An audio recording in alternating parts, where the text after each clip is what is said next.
नमस्कार, NB news में आपका स्वागत है। मैं हूं आपके साथ काव्य नौटियाल। एंट्री पर बवाल हो चुका है। कांग्रेस में शामिल हो चुके कन्हैया कुमार को लेकर के सियासत जारी है। एक तरफ कुछ कांग्रेसी नेता दबी जुबान में इसका विरोध कर रहे हैं, तो भाजपा भी हमलावर होती नजर आ रही है। एक के बाद एक भाजपा नेता कन्हैया कुमार और कांग्रेस पर हमला बोल रहे हैं। इस बीच भाजपा के राष्ट्रीय महासचिव कैलाश विजयवर्गीय का बड़ा बयान सामने आया है। मीडिया से बात करते हुए उन्होंने कहा कि कोई गटर से निकलकर नाले में गिरता है तो कुछ नहीं कहा जा सकता। विजयवर्गीय ने कहा कि ऐसे लोगों के लिए मैं सिर्फ सहानुभूति ही जता सकता हूं। कैलाश विजयवर्गीय ने पश्चिम बंगाल की भवानीपुर सीट पर होने वाले उपचुनाव पर कहा कि वहां पारदर्शी तरीके से चुनाव नहीं हो रहे हैं। दिलीप घोष ने सही कहा कि 1% भी पारदर्शिता नहीं रह गई है। टीएमसी के नेता बूथों पर कब्जा कर लेंगे और मतदाताओं को घर से बाहर निकलने नहीं दिया जाएगा। पूरे उपचुनाव पर टीएमसी नेताओं ने कब्जा कर लिया है।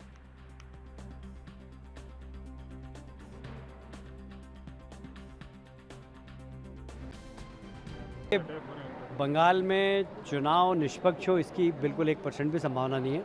इसलिए दिलीप दा ने जो बोला है वो इसीलिए बोला है कि वहाँ पर चुनाव निष्पक्ष होंगे ही नहीं। वहाँ पोलिंग बूथ पर कब्जे होंगे, वहाँ मतदाताओं को बाहर नहीं निकलने दिया जाएगा और वहाँ एक तरीके से चुनाव पे कब्जा होगा। वहाँ चुनाव नहीं होगा, एक तरीके से कब्जा होगा चुनाव। मैं समझता हूँ कि कोई अगर गटर से निकले और नाले में जाके गिरे तो उसके प्रति सहानुभूति हो सकती है। बयान को सुना जिसमें उन्होंने कहा कि अगर कोई गटर से निकले और नाले में गिर जाए तो उसके लिए केवल सहानुभूति जताई जा सकती है और कुछ नहीं। क्योंकि कल जिग्नेश मेवाड़ी की बात कर लीजिए, चाहे कन्हैया कुमार की बात कर लीजिए, इन्होंने कांग्रेस का दामन थामा। सबसे अहम बात है कि संवैधानिक तौर पर अभी जिग्नेश मेवाड़ी के पास अधिकार नहीं है, क्योंकि वो ऑलरेडी जो है गुजरात से निर्दलीय विधायक हैं। इसलिए उन्होंने सदस्यता लेने से इनकार कर दिया है। उन्होंने कहा कि अगर मैं ऐसा करता हूं तो ये टेक्निकली गलत माना जाएगा और मैं फिर जो है अपना कार्य को कंटिन्यू नहीं कर पाऊंगा। इसीलिए उन्होंने आइडियल सपोर्ट देने की बात कही है और ये कहा है कि अगला चुनाव जब गुजरात में होगा तो वो कांग्रेस के सिंबल से चुनाव लड़ेंगे। कन्हैया कुमार ने कांग्रेस का दामन थाम लिया और सीधी तौर पर कहा कि आज़ादी की लड़ाई लड़ने वाले राजनीतिक दल को बचाने की इस समय बेहद ज़रूरत है, क्योंकि ये एकमात्र ऐसा राजनीतिक दल है जो महात्मा गांधी के विचारों के साथ बना है, उनके विचारों के साथ चल रहा है। और बतौर क्योंकि विपक्ष सबसे बड़ी राजनीतिक दल है कांग्रेस, इसलिए ज़रूरत है कि उसे बचाया जाए, संजोया जाए, ताकि आगे की स्थितियों को और बेहतर किया जा सके, सवाल पूछे जा सके सरकार से। और सबसे अहम बात है कि इस ज्वाइनिंग के बाद से लेकर मनीष तिवारी ने इस पर जो है नाराज़गी जाहिर की थी। कम्युनिस्ट नेताओं के एंट्री को लेकर के उन्होंने ऐतराज़ जताया। दबे स्वर में देखिए हर कोई जो है कहीं ना कहीं कांग्रेस के जो पुराने नेता हैं वो भी इस पर ऐतराज़ जता रहे हैं, क्योंकि वो बहुत बखूबी समझते हैं कि कम्युनिस्ट नेताओं के एंट्री से कहीं ना कहीं एक अलग असर जो है किसी भी राजनीतिक दल की छवि पर पड़ता है और वो कांग्रेस पर भी कहीं ना कहीं पड़ेगा ज़रूर। कल लेकिन जिस तरीके से कन्हैया कुमार ने कांग्रेस को लेकर के अपना वक्तव्य दिया और सीधी तौर पर कहा कि ये एक विचारधारा है और इस विचारधारा को बचाने की जरूरत है।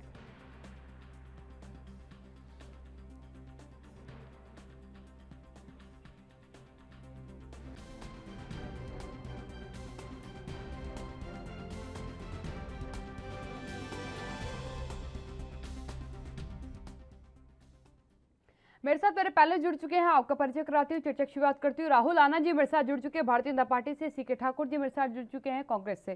सबसे पहला सवाल मैं राहुल आनंद जी आपसे लूंगी। देखिए किसी भी राजनीतिक दल को ये आज़ादी होती है कि वो कौन से राजनेता को अपने दल में शामिल करना चाहे। कन्हैया कुमार ने जब से कांग्रेस का दामन थामा है तब से भारतीय जनता पार्टी लगातार ऐतराज जताती नजर आ रही है। अभी जो हाल ही में कैलाश विजयवर्गीय का बयान आया, आपने बयान भी सुना होगा। उन्होंने कहा कि अगर कोई गटर से निकल के नाले में गिर जाता है तो उसके लिए केवल सहानुभूति जताई जा सकती है। क्या मायने नहीं निकालूं मैं इसके? देखिए, सबसे अहम बात यह है कि कांग्रेस जो कहते आती है कि मैं देश की आजादी में हमारा सबसे बड़ा योगदान था, जो भी समाजवादियों का योगदान था, और महात्मा गांधी जी ने एक बहुत बड़ी बात कही थी और उन्होंने कहा था कि जब देश हमारा आजाद हुआ तो उन्होंने कहा था कि अब कांग्रेस का विलय कर देना चाहिए और सेवा संगठन का निर्माण करना चाहिए। लेकिन ये जो टुकड़े टुकड़े गैंग के लोग जो उसमें सम्मिलित होते जा रहे हैं, जो कभी ये कहा करते थे जेएनयू से कि भारत तेरे टुकड़े होंगे का नारा लगाते थे, अब वो सही मायने में अपनी मातृ शक्ति के पास पहुंच गए हैं, जो इसकी जन जननी है। मैं आपको बताऊंगा कि वो कैसे टुकड़े टुकड़े गैंग की जन जननी है कांग्रेस। जब भारत पाकिस्तान का जब बंटवारा हो रहा था तो उस समय भी कांग्रेस थी। जब तिब्बत भारत में विलय होना चाहता था उस समय कांग्रेस चुप रही और बाद में उसे चाइना में जाना पड़ा। 1953 के शीतकालीन सत्र में कांग्रेस के नेता शंभू शरण गुप्ता ने ये प्रश्न भी उठाया था, जिसको सारे समाजवादियों का समर्थन मिला था। साथ साथ उसमें आरएसएस के, संघ के और बहुत सारे लोगों ने उनका समर्थन किया था, क्योंकि वो समाज को लेकर एक मुद्दा उठाया था। क्योंकि कांग्रेस वहां चुप हो गई, वो टुकड़े में बट गई। चाहे वो कश्मीर को लेकर हो, कश्मीर की जब सारे लोग एक दूसरे में विलय कर रहे थे तो उस समय कांग्रेस चुप हो गई। और यकीनन जब कश्मीर के जब टुकड़े हुए तो वो भी हमें आधे मिले, जो पीओके में चला गया। तो अभी कन्हैया जी ने जो संगठन को पकड़ा है, वो अब सही मायने पे पूछो तो उनकी मातृ शक्ति और जन जननी है, जहां वो चले गए।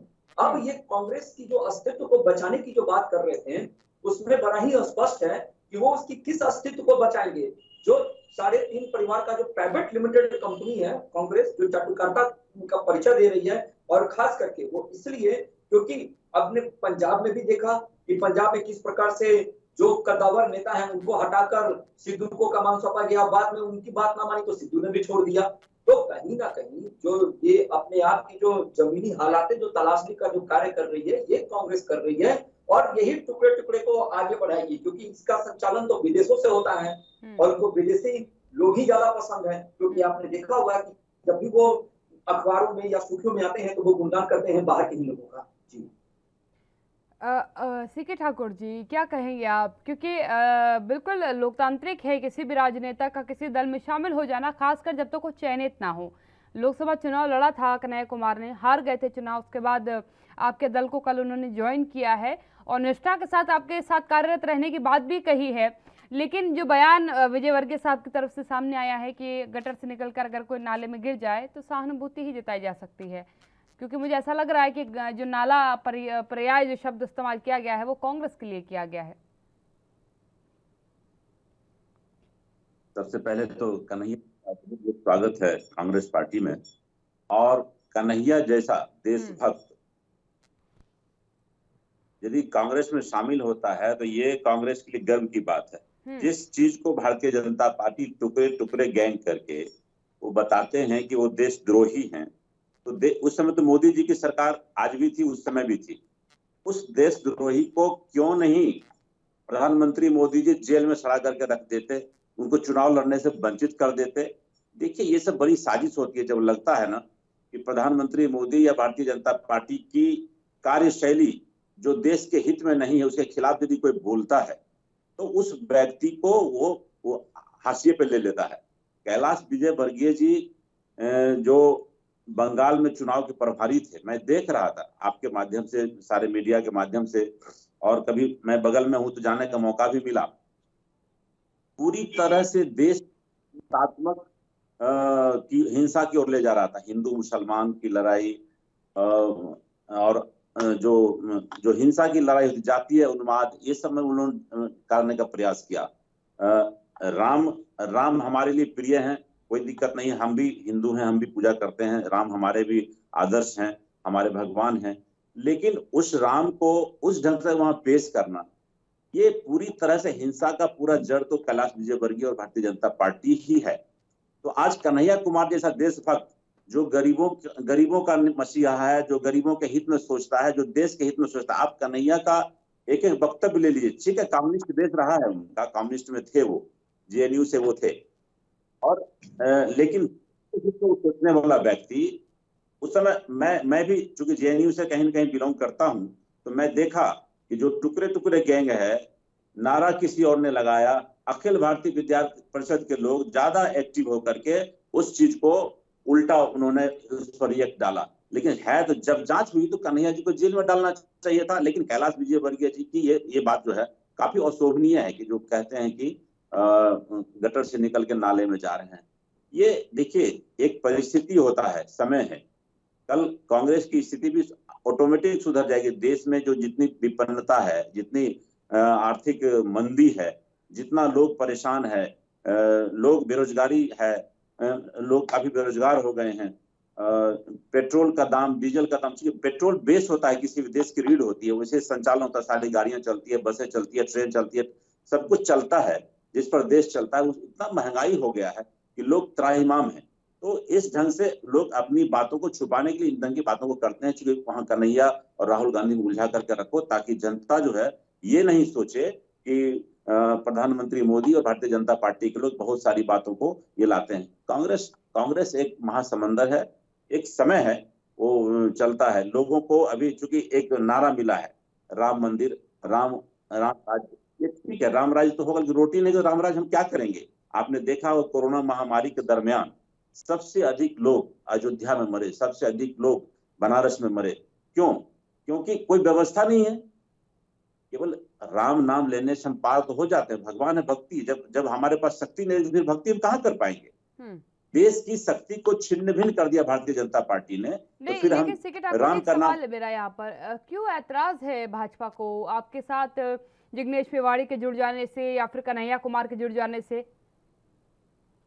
जिग्नेश मेवानी जी देखिए बहुत अच्छे नेता हैं, गुजरात से विधायक भी हैं, और मैंने कहा ना कि ये समाजवाद की सोच रखने वाले ये जो कांग्रेस में आते हैं, ये समाज के प्रति इनकी काफी गहरी आस्था है। जो गरीब हैं, जो दबे कुचले हैं, जो पिछड़े वर्ग के लोग हैं, सभी लोगों को इनके प्रति काफी सहानुभूति है। देखिए कन्हैया जी अगरी जाति से आते हैं, भूमिहार जाति से आते हैं, लेकिन उनकी सोच देखिए, पूरे समाजवाद की खाका को लेकर के सामने आते हैं। तो लोगों को यही लगता है, एक फॉरवर्ड क्लास का आदमी जो आज उस कांग्रेस में जा रहा है, इसका मतलब है कि उस जो समाजवाद की सोच रखने वाला व्यक्ति कन्हैया जा रहा है, तो उसको तकलीफ तो होगी, क्योंकि आगे आने वाला दिन जो है राहुल गांधी के साथ कन्हैया जी का, डॉक्टर अजय का, ये सब सारे नेता हैं जो इस ढंग से आप देश में दिखे, एक अच्छी पहल होगी और कांग्रेस का सत्ता में फिर आना और देश के लिए सोचना बड़ी बात होगी। राहुल आनंद जी,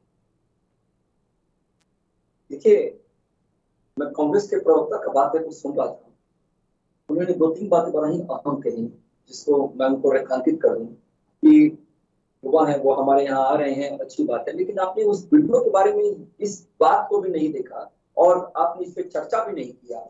आपने बहुत आसानी से कह दिया कि अखिल भारतीय के लोग थे जो ये लोग इस बातों का बढ़ावा देते हैं, लेकिन आपने उस वीडियो को देखिए, उसकी जांच चल भी रही है और उसके ऊपर आरोप भी तय हो रहे हैं और जल्दी ही ये कारवां आगे बढ़ेगा, मैं आपको भरोसा दिलाता हूँ। दूसरी बात, आपने उस वीडियो में देखा होता हम क्या चाहते आजादी, ये कैसी आजादी है चाहते हैं? वहां पढ़ने गए हैं कि वहां वो क्या करने गए हैं? सबसे पहली बात है, समाज को स्वस्थ और सुंदर दिमाग की आवश्यकता होती है जो लोगों को आगे बढ़ा चाहते हैं। यहाँ पे फॉरवर्ड और बैकवर्ड की बात नहीं है जो माननीय प्रवक्ता ने कहा, यहाँ बात है सिर्फ और सिर्फ कि आपकी सोच कैसी है। आप देखे होंगे कि जो लोग दूसरे कम्युनिटी से भी आते हैं, उनके शीर्ष नेतृत्व में देश कहां से कहां चला गया। आप चाहे राष्ट्रपति को देख लीजिए या माननीय प्रधानमंत्री जी को देख लीजिए या उनके कैबिनेट में जितने लोग हैं उन सारे लोगों को उठा के एक बार वर्ग देख लीजिए। कहने का मतलब ये है कि यहाँ पे वो किस जाति से आते हैं ये मायने नहीं रखता है, उनकी सोच क्या है ये मायने रखता है, क्योंकि सोच से ही देश का और राष्ट्र का निर्माण होता है। वो कितने सशक्त के साथ अपनी बातों को रखेंगे वो बात की बात है। और उन्होंने जो चुनाव लड़ा था, तो आपको मैं बता दूं कि वो 4 लाख वोट के अंतराल से वो हारे थे। तो ये बहुत बड़ा अंतर होता है, छोटा मोटा अंतर नहीं होता है। हर किसी को राजनीति करनी चाहिए, अपनी सूझबूझ से करनी चाहिए, लेकिन भाजपा अगर कुछ कहती है तो मैं ये नहीं कहता कि कांग्रेस नहीं कर सकती है, करे, अपने अंदर की इच्छा शक्ति को जगाइए तो सही। जो टुकड़े करने वाले लोग हैं उनको आप प्रायोजित कर रहे हैं, उनका नेतृत्व कर आप आगे बढ़ना चाहते हैं, ये कैसा व्यवहार है? क्या ये स्वस्थ व्यवहार नजर आता है? और आपने जिस विधायक के बारे में कहा जो आते हैं गुजरात से, उनका वर्ग उठाकर देख लीजिए, कहीं ना कहीं सोच है जो आगे बढ़ाती है, वो अपने क्षेत्र में विकास करते होंगे। ये विकास करने की बात है और ये सोच की बात है कि कैसे आपको आगे बढ़ना है, देश को कैसे आगे बढ़ाना है। यहाँ पे फॉरवर्ड बैकवर्ड करने से नहीं चलेगा, और खास करके उस राष्ट्रीय चैनल के ऊपर बैठ के इस प्रकार की बातें अच्छी नहीं और सुशोभित नहीं है।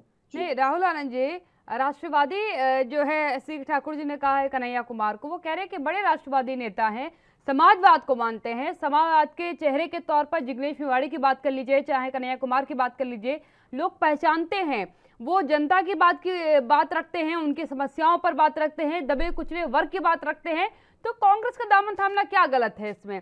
कांग्रेस भी तो समाजवाद के नियमों को मानती है, दबे कुचलों की बात रखना जानती है, यही तो उसकी पहचान है। देखिए, दबे कुचलों की बात रखना अलग बात है, लेकिन टुकड़े टुकड़े वाले लोगों को अपने में सम्मिलित कर लेना ये सही नहीं है।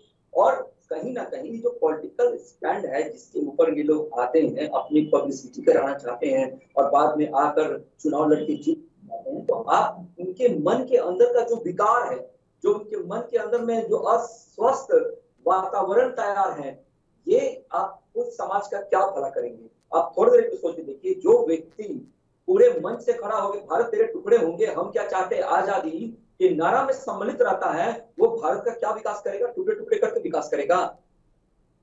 प्रश्न यहाँ खड़ा होता है। मदद करने के लिए, सवाल उठाने के लिए तैयार है सरकार, भी तैयार है उसकी जवाब देने के लिए। आप उठाइए, आप अपने में भरण कीजिए। ये लोकतंत्र की व्यवस्था है जिसके अंदर आप अपनी बातों को रख सकते हैं। कोई भी भाजपा से कांग्रेस में जा सकता है, कांग्रेस से भाजपा में आ सकता है, ये आ सकता है, लेकिन आने वाले लोगों की कुछ क्राइटेरिया निर्धारित होनी चाहिए। मैं ये नहीं कहता कि किस पे क्या आरोप लगे हैं वो आ रहे हैं, जब वो सिद्ध होते हैं तो वो आते हैं। लेकिन यहाँ पर जब सारे संस्करण को देखा गया, जिसमें स्पष्ट और बहुमत से दिखाया जा रहा भारत तेरे टुकड़े होंगे कि बातें करने वाला व्यक्ति को अगर कोई कांग्रेस अपने में सम्मिलित कराकर ये सोचती है कि वो देश का निर्माण करेगा, तो हमें नहीं लगता कि वो बहुत ज्यादा फलफुल हो पाएगा। ठीक है ठाकुर जी, एक सवाल यहाँ पर जरूर मैं पूछूंगी, क्योंकि जब बात मैं जिग्नेश मेवाड़ी की करती हूँ या कन्हैया कुमार की करती हूँ, ये दो वो युवा नेता के तौर पर जाने जाते हैं जो कभी किसी बड़े राजनेता से खुद की टक्कर नहीं करते हैं।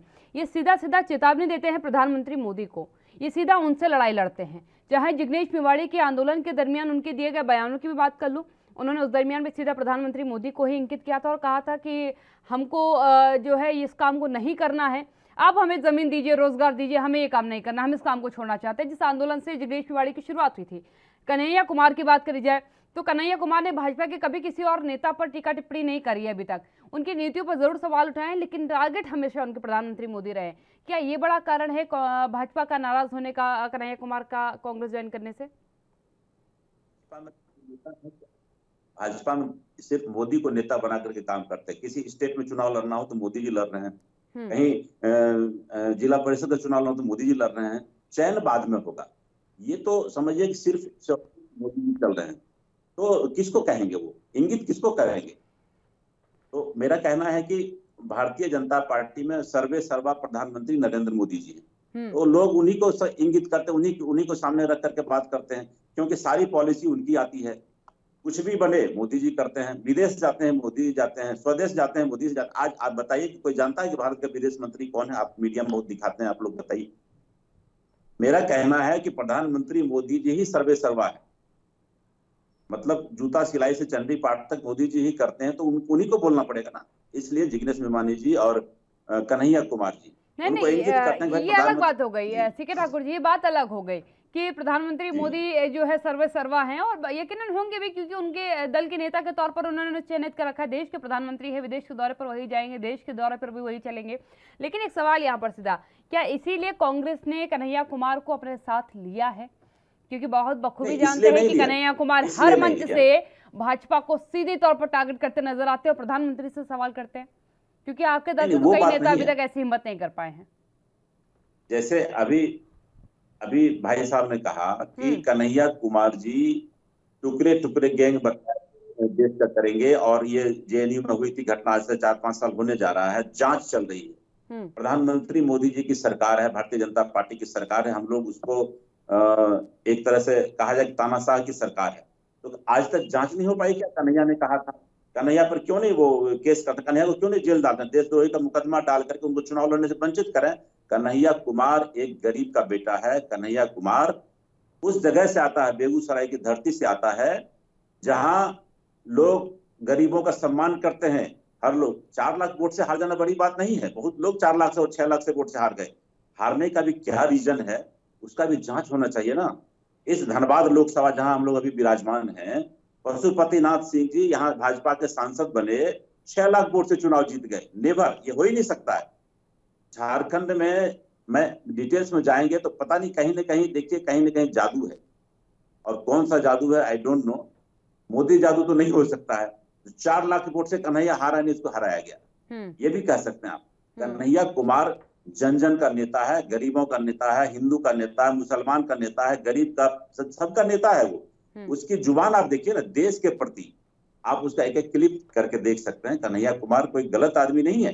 नहीं, यकीनन ये तो सभी मान रहे हैं कि आपको एक बेहतर वक्ता के तौर पर एक प्रवक्ता बहुत बेहतरीन मिल चुका है। जेएनयू से जो निकल करके लगातार मंचों पर कन्हैया कुमार बोलते नजर आए हैं, और अगर उन्होंने कांग्रेस का दामन थामा तो इसका सीधा मतलब है कि आपको प्रवक्ता बहुत बेहतरीन मिल चुके हैं, अगर आप उन्हें बतौर प्रवक्ता के तौर पर आगे कमान देने वाले हैं तो। राहुल आनंद जी, सीधा सवाल आपसे भी यही होगा, क्योंकि ये अक्सर देखा गया है जब भी कन्हैया कुमार से कोई सवाल पूछा गया है, किसी मुद्दे पर उनसे बात रखी गई है, तो उन्होंने हमेशा प्रधानमंत्री मोदी को ही टारगेट किया है, चाहे उनके कपड़ों को लेकर के हो, उनके दौरों को लेकर के हो, उनकी नीतियों को लेकर के हो, उनके बोले गए बयानों को लेकर के हो, इतिहास के पन्नों को खंगालने को लेकर के हो। वो हमेशा से ही प्रधानमंत्री मोदी पर ही बेस पर लड़ते नजर आए हैं। क्या ये एक मुख्य कारण है कि कांग्रेस ने सदस्यता दिलाई है? क्योंकि कांग्रेस का कोई भी नेता राहुल गांधी को छोड़ करके ऐसा नहीं है जो सीधा प्रधानमंत्री मोदी पर हमला करे। देखिए, कन्हैया कुमार में जो क्षमता है, जो बोलने की कला है, जो वक्ता, एक अच्छे वक्ता होने की वजह से उनको प्रवक्ता का दायित्व मिलेगा, ये तो तय है। और जितनी ज्ञान उनके पास है, इतना तो तय है कि राहुल गांधी जी से कम ही है। लेकिन उसमें अगर देखा जाए, अगर ये प्रधानमंत्री जी पे कटाक्ष नहीं करेंगे तो फिर ये दूसरे लोगों के नजर में कैसे आएंगे? ये एक बहुत अहम बात है। इसी को लेकर उन्होंने माननीय प्रधानमंत्री जी पे हर वक्त हर तरह की टीका टिप्पणी करने का काम किया है, जो बिना बेवजह और बेआधार है, जिसकी कोई तटस्थिरता नहीं रखी गई है। और कांग्रेस को आगे बढ़ने के लिए इस प्रकार के लोगों को पकड़ना उनकी मजबूरी भी है, जो उनके टीआरपी को बढ़ाए, बैठकर उनके टीआरपी को बढ़ाए। इसके लिए इस प्रकार के लोगों को कांग्रेस अपने में सम्मिलित कर रही है, और जो जननी है, टुकड़े टुकड़े जाएंगे की, वो उनको सम्मिलित कर रही है और उनको संरक्षण देकर आगे वो तैयार करेगी और देश का भविष्य को बर्बाद करेगी। सीके ठाकुर जी, देश के भविष्य को बर्बाद करने का आरोप आप पर लगा दिया, जबकि कन्हैया कुमार कह रहे थे कि हम मजबूत लोकतंत्र के लिए अब कांग्रेस को मजबूत करेंगे।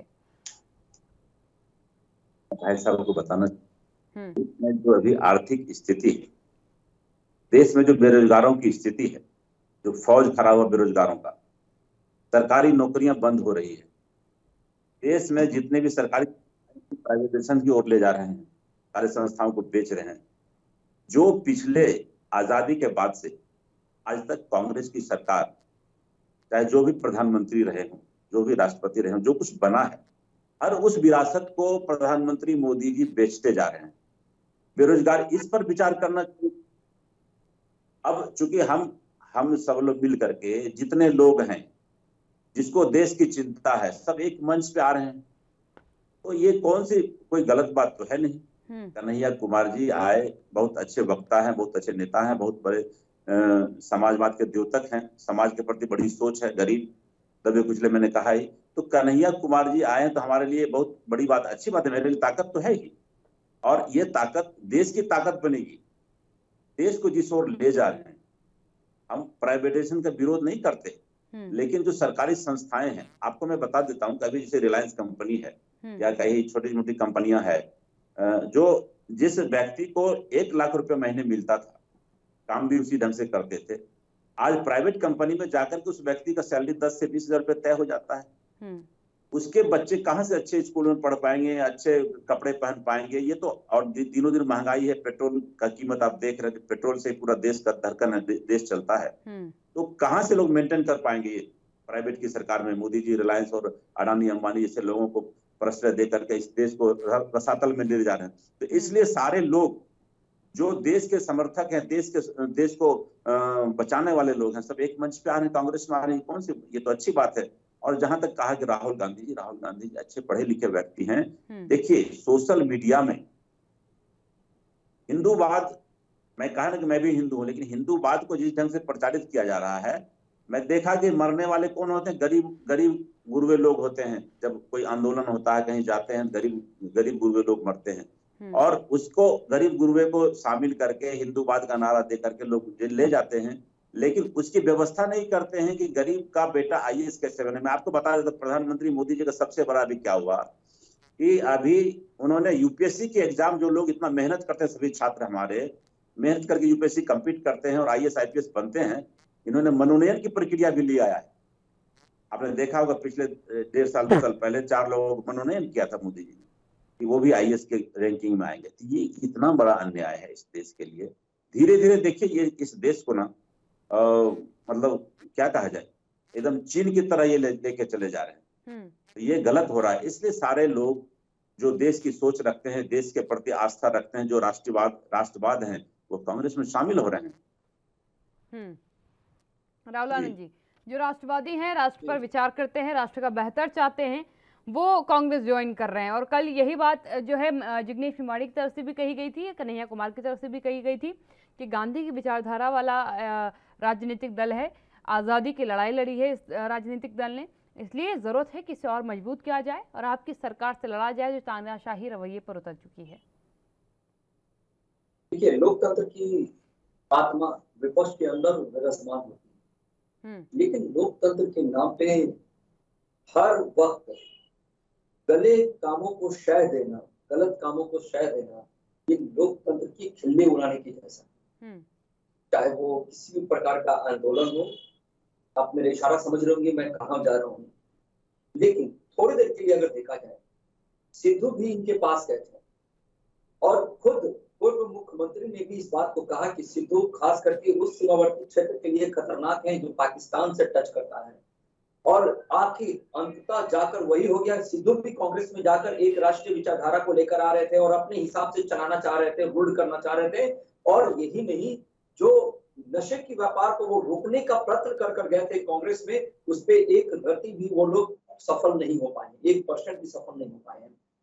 तो ये सिर्फ कहने की बातें हैं और जनता को जो उम्मीदें हैं, वो उम्मीदें भारतीय जनता पार्टी से ही है, वही उनकी उम्मीद पे खरा उतरती है। सेवा करने के लिए दल में, किसी भी दल में आप जा सकते हैं, लेकिन जाते वक्त इस चीज का जरूर ध्यान रखें कि जो देश की सेवा के लिए जा रहा है उसके ऊपर आरोप किस प्रकार के तय किए गए हैं। कहीं वो राष्ट्र विरोधी गतिविधियों में सम्मिलित तो नहीं है, अगर वो सम्मिलित है तो उसे ना देश है, ये कहीं ना कहीं महात्मा गांधी जी के आत्मा को भी चोट पहुंचेगा। अगर ये स्थिति होती कि किसी पर कोई आरोप होता और वो सियासत में ना आ पाए, तो ऐसे तो आपका आधा संसद का जो सदन है वो पूरा खाली हो जाएगा। उसमें आधे ज्यादा लोग जो हैं उनमें कोई ना कोई आरोप लगा ही हुआ है। कन्हैया कुमार पर भी आरोप लगा हुआ है, सिद्ध अभी नहीं हुआ है, आरोपी उन्हें करार नहीं किया गया है, कोई सजा उन्हें नहीं दी गई है, तो आरोप लगा है। आरोप तो आपके भी कई नेताओं पे लगा है, कांग्रेस के भी कई नेताओं पे लगा हुआ है, अन्य दलों के भी कई नेताओं पे लगा है। इसका मतलब ये तो नहीं कि उन्हें सियासत ना करने दी जाए। और अगर ऐसा है कि बिल्कुल पाक पवित्र व्यक्ति को ही सियासत करने की अनुमति है, तो आधे ज्यादा नेताओं को अपने आप सदन से बाहर कर दीजिए। मैं आपको बताता हूँ, मैंने आपको पहले भी कहा था कि आरोप किस प्रकार के तय हुए हैं और आरोप की घटना कैसी घटी है, ये दोनों बातें हैं। और कन्हैया जी का जो वीडियो है वो भारत तेरे टुकड़े होंगे का समर्थन करते हुए है, ठीक है। तो कम से कम जो सामने दिख रहा है, जो कांग्रेस के जो शीर्ष नेतृत्व हैं, वो ऐसा तो नहीं है कि महाभारत के कलयुग की तरह उनके हाथ पे पट्टी बन गई है। वो तो खुद भी ट्वीट करते हैं, देखते हैं, बलात्कार जैसे आरोप भी लगे हुए हैं, बलात्कार जैसे आरोप भी लगे हुए हैं, पॉक्सो एक्ट भी लगे हुए हैं। तो इसका मतलब कहीं ना कहीं ये तो है कि गंभीर धाराओं में मुकदमे दर्ज है, उसके बावजूद सियासत पर अपना नाम कमा रहे, लेकिन जब तक आरोपी सिद्ध नहीं हो जाते तब तक। दोनों मेहमानों का बहुत धन्यवाद मेरे साथ चर्चा में शामिल होने के लिए। देखिए, कन्हैया कुमार ने कांग्रेस को ज्वाइन कर लिया है, बयानबाजियों का दौर शुरू हो चुका है। देखना यह होगा कि आगामी परिणाम क्या होता है और कन्हैया कुमार का अब वक्तव्य क्या सामने आता है।